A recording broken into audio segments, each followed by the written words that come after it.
You're watching News First, and up next is a look at Action TV.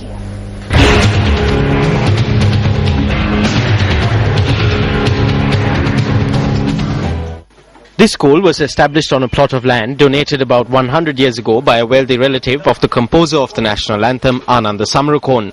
It was renamed the Rajasingha Junior School in the 1960s due to an alleged affiliation between the land and individuals said to be connected to the era of the Sitavaka kingdom. Although this school was named as a Mahavidyalaya in the 1980s, in 1981 the then Minister of Education decided to change the school's name. The change of name to Ananda Samarakoon Vidyalaya was a justifiable decision. This is because Ananda Samarakoon first learned his letters at this school.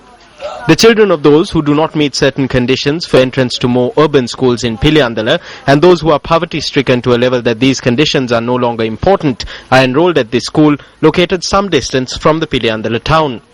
Since a considerable number of students are receiving education at this school from year 1 to year 11, it was not included in the list of schools to be closed down under the school restructuring program. However, the sports minister at the time, Gamini Lokuge, proposed that classes be ceased from year 6 to year 11. At the time, the intention was to use this school for the establishment of a hostel for the sports school initiated by the minister, centered around the Piliyandala Central College. The parents, however, unanimously rejected the minister's promises that the children from year 6 to year 11 who would have to leave the school would be provided not only with alternate schools but also unique privileges. As a result of the minister being given a separate portfolio in the cabinet reshuffle, the sports school attached to the Piliyandala Central College has been limited to name only.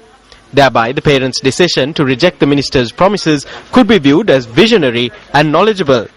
However, with the commencement of the second school term, a proposal to cease classes from year 6 to year 11 at this school has come to the fore once again. This is due to a program initiated by the Ministry of Economic Development which translates into child-friendly schools. In accordance with this program, primary schools providing education from year 1 to year 5 are selected for renovation at an estimate of about 500,000 rupees per school, with parents also contributing to labour. Although Ananda Samarakoon Vidyalaya does not fall into this category, the Assistant Secretary of the Western Province Ministry of Education, who arrived here on Friday to notify the parents that the school had been selected for the program, also informed them that classes from year 6 to year 11 would be seized. When the parents questioned the Assistant Secretary on the intent of seizing these classes, which do not fall under the child-friendly school program, the Assistant Secretary left the premises without providing a clear answer. All of the schools to be renovated by the Ministry of Economic Development are schools which for 25 years have been administered by provincial councils. The need for the Ministry of Economic Development to undertake such renovation makes it evident that for 25 years under the administration of provincial councils, while schools have been closed down, there has been no major renovation. Doesn't the inclusion of the Ananda Samarakoon Vidyalaya to the child-friendly schools program display the talent of the provincial councils in having schools shut down? Secretary to the Ministry of Economic Development, this one is over to you.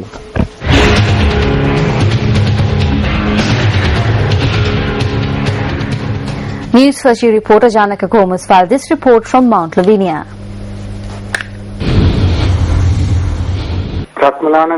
Residents of Ratmalana are highly inconvenienced because the garbage that has been dumped at the Ratmalana Special Economic Centre has not been taken away for a long time now.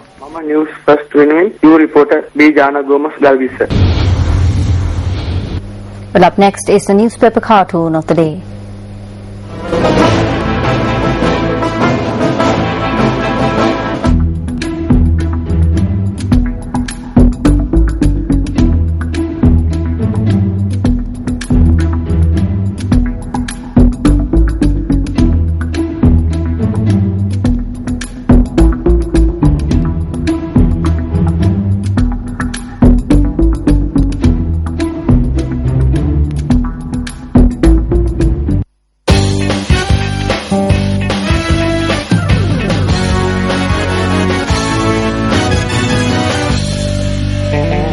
Taking a look at sports news tonight, Sri Lanka clinched 3 first-place positions in Stage 3 of the Asian Athletic Grand Prix, which was held at the Sukatadasa Stadium in Colombo today. Nadika Lakmali clinched first place in the women's javelin throw event in the third leg by recording a distance of 58.41 meters. Nadika had also won first place at the first and second legs of the Asian Grand Prix held earlier in Thailand. Dilhani Lekamge won third place in the javelin throw event. Sri Lanka's Manjula Kumara cleared a height of 2.24 meters to claim first place in the men's high jump event. LKA Nimali clinched first place in the women's 800 meters by clocking 2 minutes and 5.9 seconds. Kasun Senevaratne finished second in the men's 400 meters event. He completed the distance in 46.84 seconds. Kalinga Kumaru clocked a time of 47.31 seconds, finished third.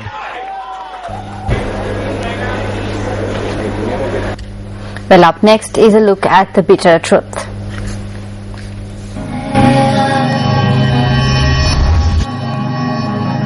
On the 28th of last month, the Bitter Truth reported for the first time on the disparities in a transaction between the Ceylon Electricity Board and Sri Lanka Cricket for the purchase of 2 generators at a cost of 60 million rupees. In response, Sri Lanka Cricket issued a media release on Monday. The statement reads that during the 2011 Cricket World Cup, it was a necessity for the stadiums to be floodlit. The statement also notes that the CEB had informed SLC that it was not feasible to lease the necessary generators. The statement adds that the CEB did not have the finances to purchase the required generators at the time.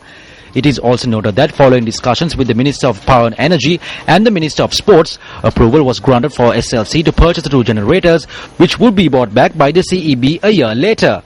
SLC notes in its statement that the generators were bought on the basis that they would be bought back by the CEB. The statement adds that the generators were turned over to the CEB in keeping with this agreement.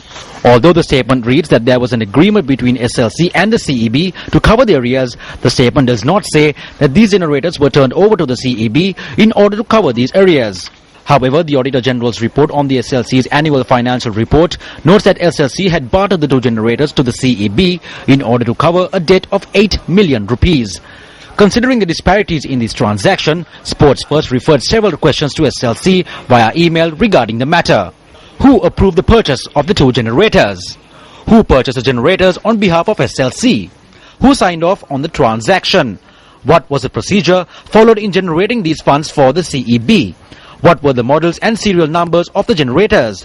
Where are the generators now? Sri Lanka Cricket is yet to respond to these questions. මේ generators දෙක ලේඛනගත වෙලා නැත්නම් If the 2 generators were not documented, then it is a fraud. Also, if the generators are misplaced, then that too is a fraud. If Sri Lanka Cricket is unable to provide information on this, there may be a cause for it. The other point is that it was Minister Patali Champika Ranawaka who functioned as the Minister of Power and Energy during this time. If the SLC is saying that this deal was made on his advice and is attempting to sweep this issue under the carpet, Minister Champika Ranawaka has the responsibility to reveal this to the country. If these generators were not purchased directly but was hired temporarily, they would have paid 100,000. The maximum payment for this would have been 300,000. If SLC provided these generators to another vendor apart from the CEB, they would have been able to generate an income. If these generators were provided to the Night Racers or the Dare to Kill project, SLC would have been able to generate a lot of money.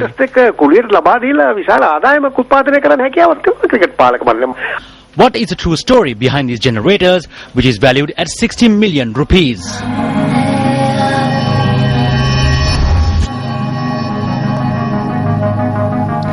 The Triangular One-Day Series organised by Sri Lanka Cricket has practice games ahead of next month's ICC Champions Trophy commenced today.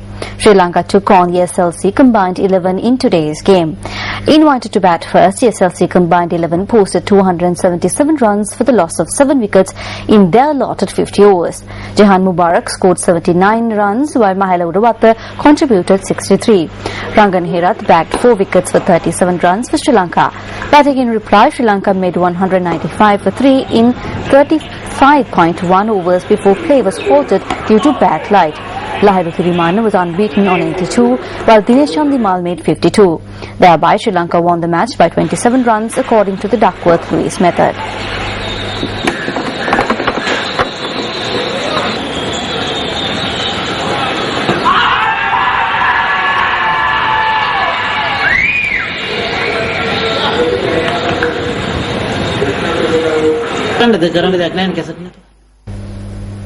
Ferrari's Fernando Alonso sent his home crowd into raptures, beating Kimi Raikkonen to win the Spanish Grand Prix. Ferrari's Felipe Massa was third and Sebastian Vettel fourth.